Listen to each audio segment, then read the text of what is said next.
It's June 18th. 9 companies, and honestly, a lot of wreckage today. Insolvencies, bribery scandals, massive write-downs, and one very loud EV retreat. Yeah, if you like corporate drama, this is your day. Let's get into it.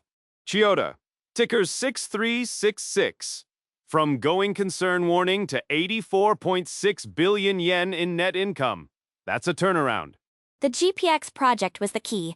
Train 1 hit first LNG production, revised EPC contracts signed for trains 2 and 3. Plus, the U.S. subsidiary CIC went from insolvent to driving group profits. And they're not just recovering, they're pivoting to decarbonization, solid-state batteries with Idemitsu, even space partnerships. Now, the opposite end of the spectrum. DEF Consulting, 4833, basically became an Ethereum proxy. Formerly success holders. They raised $4.2 billion through warrants, diluted shares from 29 million to 72 million, and then booked a 1.68 billion yen unrealized loss on ETH. Net loss ballooned to 2.15 billion. The consulting arm is just a cash engine to fund crypto purchases. Exactly. Repositioned as an SES dispatch business to fund the treasury. Retail ownership surged to nearly 77%. Staying in distress, 4381, technical insolvency.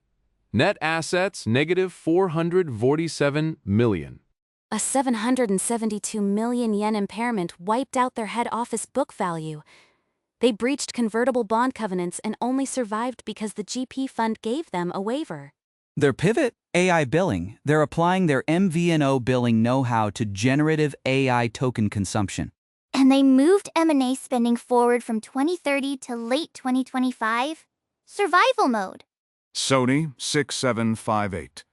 Big year, SFGI spinoff, CEO succession, and a 327 billion yen net loss from deconsolidation. Right, but that loss is purely accounting.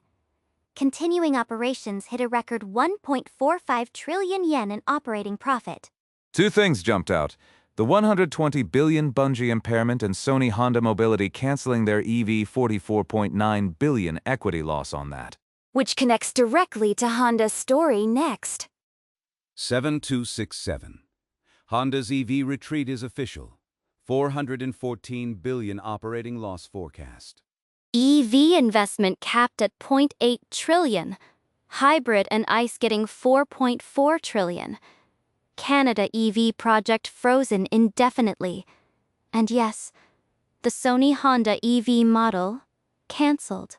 Exec pay consequences too. President and VP got 0 short-term incentives. Board chair and president roles now separated.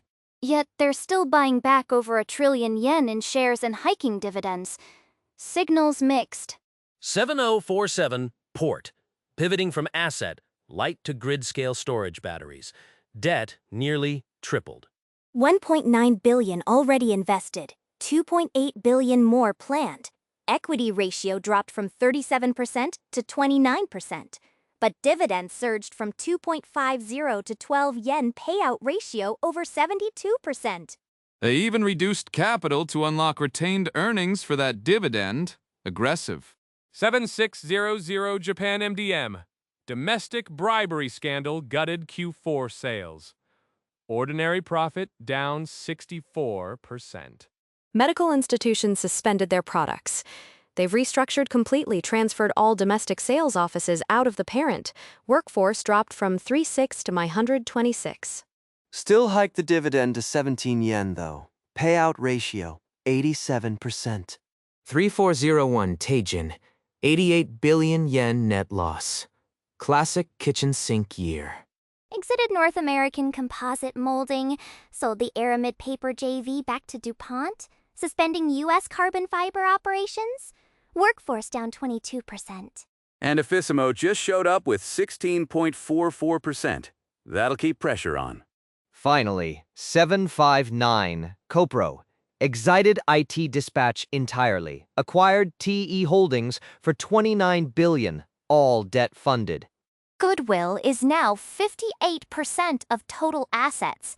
equity ratio collapsed from 63% to 21%. They're all in on construction and mechatronics. Common thread today.